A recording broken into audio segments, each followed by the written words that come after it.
इधर यूक्रेन युद्ध में जेलेंस्की और ट्रंप के बीच आई दरार धीरे धीरे खाई में बदलती जा रही है। बीते एक हफ्ते में ट्रंप ने कई बार जेलेंस्की और यूक्रेन सरकार को जमकर कोसा है और शुक्रवार को उन्होंने एक बार फिर जेलेंस्की को लेकर कटाक्ष कर दिया। क्या कहा, इस रिपोर्ट के जरिए बताते हैं।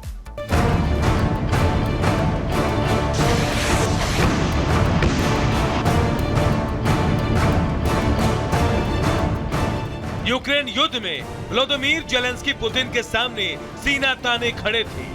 उन्हें इस बात का भरोसा था कि अमेरिका उनके पीछे हमेशा मदद के लिए खड़ा रहेगा, लेकिन वो कहां जानते थे कि अमेरिका में सरकार बदलते ही उनके बुरे दिन शुरू हो जाएंगे। इतने बुरे दिन कि मदद तो छोड़िए, युद्ध के लिए भी उन्हें ही जिम्मेदार ठहराया जाने लगा है। और अब तो ट्रंप ने जो कहा उसकी उम्मीद जेलेंस्की ने भी नहीं की होगी।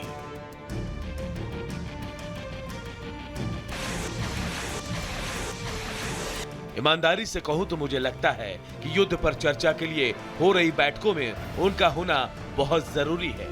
जेलेंस्की ने कहा था कि उन्हें बैठक में आमंत्रित नहीं किया गया था। मेरा मतलब है ये प्राथमिकता नहीं थी, क्योंकि उन्होंने अब तक बातचीत में बहुत बुरा काम किया है। इस बयान ने इस बात पर तो मुहर लगा दी कि अब अगर युद्ध पर चर्चा हुई तो जेलेंस्की से कोई भी बात करने नहीं जाएगा। अब जो कुछ भी बात होगी पुतिन और ट्रंप के बीच होगी। खैर, ये पहला मौका नहीं है जब ट्रंप ने जेलेंस्की को नजरअंदाज किया। इससे पहले उन्होंने पुतिन से मुलाकात का जिक्र किया था और बाद में तो जेलेंस्की को सीधे कॉमेडियन ही बोल दिया। ट्रंप ने जेलेंस्की को तानाशाह भी कहा था। ट्रंप ने दावा किया था कि यूक्रेन के लोगों में जेलेंस्की की लोकप्रियता 4% गिर गई है। हालांकि यूक्रेन ने उनके इस दावे को खारिज किया। यूक्रेन की ओर से जारी रिपोर्ट में कहा गया है कि सर्वे में जेलेंस्की की लोकप्रियता बढ़ी है। 57% यूक्रेनी लोगों ने जेलेंस्की के फैसले पर सहमति जताई है।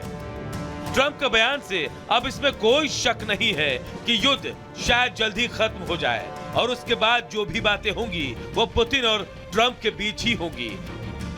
जेलेंस्की का रोल शायद अब यहीं तक था। Bureau report, Republic Bharat. दर्शकों, 2024 के लोकसभा चुनाव के बीच जो खुलासा हुआ है वो खुलासा एक बड़ी अंतर्राष्ट्रीय साजिश का है और इस साजिश के खुलासे का जिक्र खुद अमेरिकी राष्ट्रपति डोनाल्ड ट्रंप ने किया है। और जब से इस पूरे खुलासे का जिक्र लगातार किया जा रहा है उसके बाद से बीजेपी अब कांग्रेस पर जमकर हमलावर है। रिपोर्ट आपको दिखाते हैं।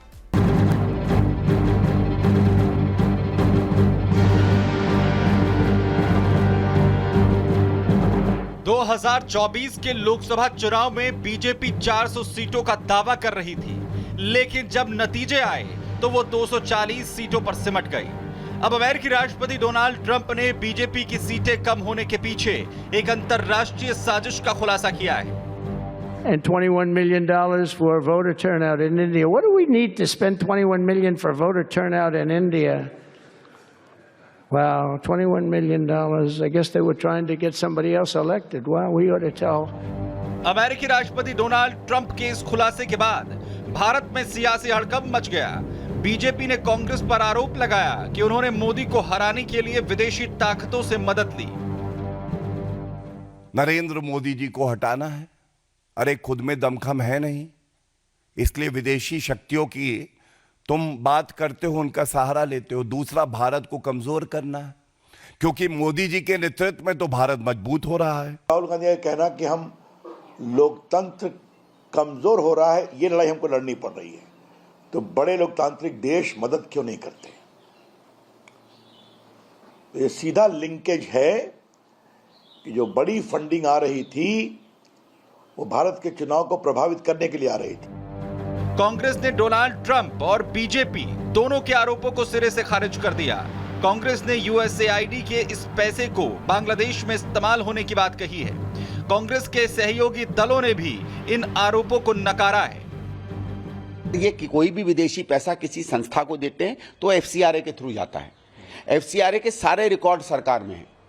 आपने जितने भी पैसे खर्च किए वो रिकॉर्ड सरकार में है, चाहे यूएन की एजेंसी हो, चाहे यूएसएड हो। डोनाल्ड ट्रंप और नरेंद्र मोदी जी एक सिक्के के दो पहलू हैं। कांग्रेस सहित विपक्षी नेता अब चाहे जो कुछ भी कहें, लेकिन लोकसभा चुनाव के दौरान कांग्रेस नेता राहुल गांधी कई बार विदेश जाकर भारत के लोकतंत्र पर सवाल खड़े कर चुके थे।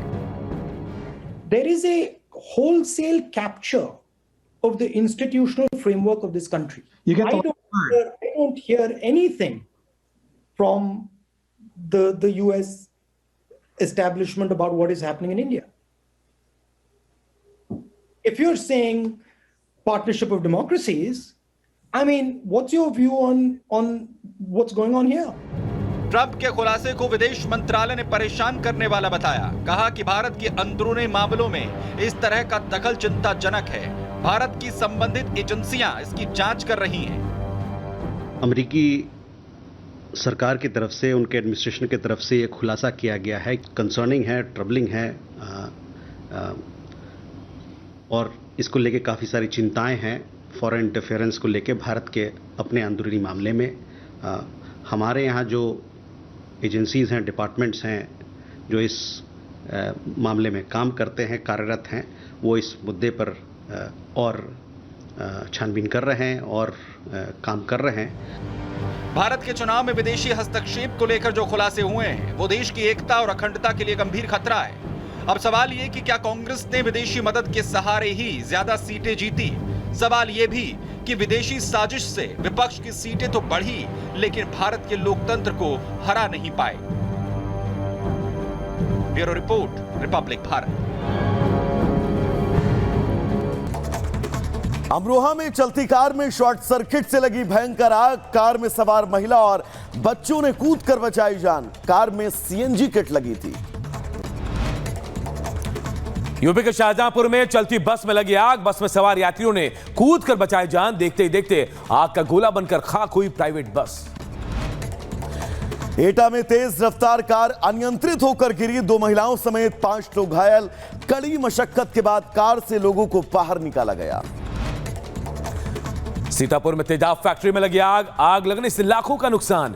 मौके पर पहुंची फायर ब्रिगेड की गाड़ियों ने कड़ी मशक्कत के बाद आग पर काबू पाया। महाराष्ट्र के नवी मुंबई में डंपिंग ग्राउंड में लगी आग। फायर ब्रिगेड ने मौके पर पहुंचकर आग पर काबू पाया। मुजफ्फरनगर पुलिस का ऑपरेशन लंगड़ा जारी। पुलिस और हत्यारों के बीच हुई मुठभेड़ में बदमाश हुआ घायल। पकड़े गए बदमाश ने युवक की गला रेतकर हत्या की थी। उत्तर प्रदेश के शाहजहांपुर में युवक का शव ईंट भट्टे के पास बोरे में बंद मिला। मौके पर पहुंची पुलिस ने शव को कब्जे में लेकर अब पोस्टमार्टम के लिए भेज दिया है। शाहजहांपुर में पुलिस ने 6 महीने पहले हुई हत्या की गुत्थी सुलझाई। पुलिस ने घटना को अंजाम देने वाले 4 आरोपियों को गिरफ्तार किया। मैनपुरी में मासूम को बेरहमी से पीटने का आरोप। छात्र को पीटने से शरीर पर आई गंभीर चोट। बच्चे को पेड़ से बांधकर पीटने का आरोप लगा। अमरोहा में उधार में शराब नहीं देने पर सेल्समैन से मारपीट। सेल्समैन की पिटाई के बाद उसकी हालत गंभीर। इलाज के लिए अस्पताल में कराया गया भर्ती। मामला दर्ज कर आरोपियों की तलाश कर रही है पुलिस। उधर महोबा में ग्रामीण से लूट करने वाले बदमाश गिरफ्तार। बदमाशों ने पुलिस पर भी फायरिंग कर दी। पुलिस ने घेराबंदी कर सभी बदमाशों को पकड़ लिया है।